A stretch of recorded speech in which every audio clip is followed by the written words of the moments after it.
पूरे ब्रह्मांड की रचना व उसका संरक्षण करने वाले ईश्वर को किसी भी अदने मनुष्य के दान की कोई जरूरत नहीं है। ईश्वर का कोई भी स्वरूप किसी भी स्थिति में हमारे पैसे का इच्छुक नहीं होता। भगवान के पास तो धन का भंडार है, वो भला हमारे चढ़ाए गए पैसों के द्वारा कैसे खुश हो सकते हैं। भगवान तो बस संसार में प्यार को बसाना चाहते हैं। इंसान इंसान की कदर करे, और जो चढ़ावा हम भगवान को चढ़ाते हैं वही चढ़ावा अगर किसी ज़रूरतमंद इंसान के ऊपर खर्च किया जाए या किसी बीमार के इलाज में खर्च किया जाए और इंसान आपस में प्यार मोहब्बत बना के रखें तो भगवान को चढ़ावा करने से कहीं अच्छा है। किसी इंसान को भगवान मान करके उसकी सेवा करें, गरीबों की मदद करें, क्योंकि कोई गरीब ज़रूरतमंद आपको आशीर्वाद भी दे सकता है। कहा भी गया है भगवान तो कण कण में विद्यमान है। मान लो अगर कोई व्यक्ति प्यासा है तो आप उस व्यक्ति को अगर पानी पिलाते हैं, भूखा है तो उसे भोजन कराते हैं, तो वो भगवान को चढ़ावे से कहीं ज़्यादा अच्छा है। इससे भगवान आपसे खुश होंगे। प्यारे सज्जनों, अगर भगवान को खुश करना है तो ज़रूरतमंद लोगों की मदद करें, साधु संतों को दान दक्षिणा दें और भूखे को भोजन कराएं, कि भगवान के ऊपर चढ़ावा चढ़ाने से कहीं ज़्यादा अच्छा है। इसी से प्रभु प्रसन्न होते हैं। प्यारे सज्जनों, बहुत पुरानी बात है। एक बार एक सेठ जी के पास एक व्यक्ति काम करता था। सेठ जी उस व्यक्ति पर बहुत विश्वास करते थे। जो भी जरूरी काम होता सेठ हमेशा उसी व्यक्ति से कहता था। वो व्यक्ति भगवान का बड़ा भक्त था। वो सदा भगवान के चिंतन, भजन, कीर्तन, स्मरण आदि में ही लगा रहता। वो लगातार सत्संग का लाभ लेता रहता था। एक दिन उस व्यक्ति ने सेठ जी से जगन्नाथ धाम की यात्रा करने के लिए कुछ दिनों की छुट्टी मांगी। सेठ जी ने उसे छुट्टी देते हुए कहा, भाई मैं तो हूँ संसारी आदमी, हमेशा व्यापार के काम में व्यस्त रहता हूँ, जिसके कारण कभी भी मुझे तीर्थ गमन का लाभ नहीं मिला। तुम जा ही रहे हो तो ये लो 100 रुपये मेरी ओर से श्री जगन्नाथ प्रभु के चरणों में इसे समर्पित कर देना। भक्त सेठ जी से 100 रुपये लेकर के श्री जगन्नाथ धाम की यात्रा पर निकल गया। कई दिन की पैदल यात्रा करने के बाद वो श्री जगन्नाथपुरी पहुंचा।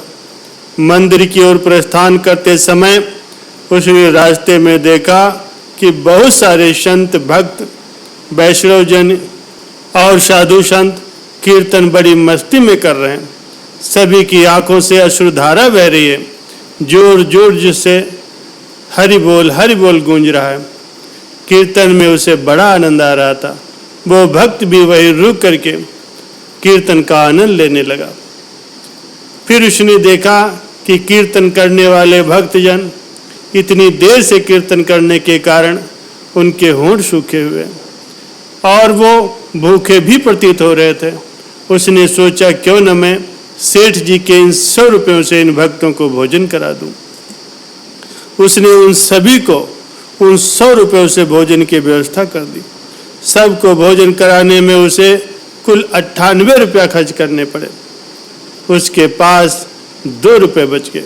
उसने सोचा चलो अच्छा हो, 2 रुपये जगन्नाथ जी के चरणों में सेठ जी के नाम से चढ़ा दूंगा, और जब सेठ पूछेगा तो मैं कह दूंगा कि पैसे चढ़ा दिए। सेठ ये तो नहीं कहेगा कि 100 रुपये चढ़ाए या कम चढ़ाए। सेठ पूछेगा पैसे चढ़ा दिए तो मैं बोल दूंगा हाँ पैसे चढ़ा दिए। झूठ भी नहीं होगा और काम भी हो जाएगा।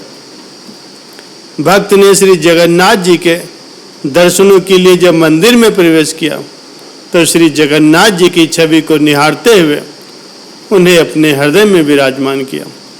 अंत में उसने सेठ जी के 2 रुपये श्री जगन्नाथ जी के चरणों में चढ़ा दिए और बोला ये लो 2 रुपये सेठ जी ने भेजा है। उसी रात सेठ जी के पास स्वप्न में श्री जगन्नाथ जी आए और उन्हें आशीर्वाद दिया और बोले, सेठ तुम्हारे 98 रुपये मुझे मिल गए। ये कहकर के श्री जगन्नाथ जी अंतर्ध्यान हो गए। सेठ जाग गया, सोचने लगा कि मेरा नौकर तो बड़ा ईमानदार है, पर अचानक उसे क्या जरूरत पड़ गई कि उसने 2 रुपये भगवान को कम चढ़ाए। उसने 2 रुपयों का क्या खा लिया, उसे ऐसी क्या जरूरत पड़ गई थी। ऐसा विचार सेठ करता रहा। काफी दिन बीतने के बाद भक्त वापस आया और सेठ जी के पास पहुंचा। सेठ जी ने कहा, क्या मेरे पैसे तुमने जगन्नाथ जी को चढ़ा दिए थे? भक्त बोला, हाँ सेठ जी, मैंने पैसे चढ़ा दिए। सेठ ने कहा, पर तुमने 98 रुपये ही क्यों चढ़ाए? 2 रुपये किस काम में खर्च कर दिए? तब भक्त ने सारी बात बताई कि उसने 98 रुपये संतों के भोजन में खर्च कर दिए और ठाकुर जी को सिर्फ 2 रुपये चढ़ाए।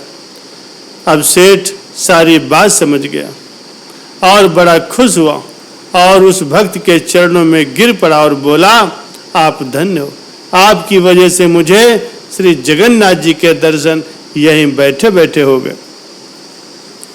प्यारे सज्जनों, भगवान को आपके धन की कोई आवश्यकता नहीं। भगवान को वो 98 रुपये ही स्वीकार हैं जो जीव मात्र की सेवा में खर्च किए गए थे, और उन 2 रुपयों का कोई महत्व नहीं है जो उनके चरणों में नगद चढ़ाए गए थे। प्यारे सज्जनों, भगवान को आपके धन की कोई आवश्यकता नहीं। भगवान आपसे तभी प्रसन्न होंगे जब आप उनके भक्तों, उनके संतों का आदर सम्मान करेंगे और उनके ऊपर अपने धन को खर्च करेंगे, जरूरतमंदों की सेवा करेंगे, भूखे को भोजन कराएंगे। तभी प्रभु आपसे वास्तविक रूप से प्रसन्न होंगे।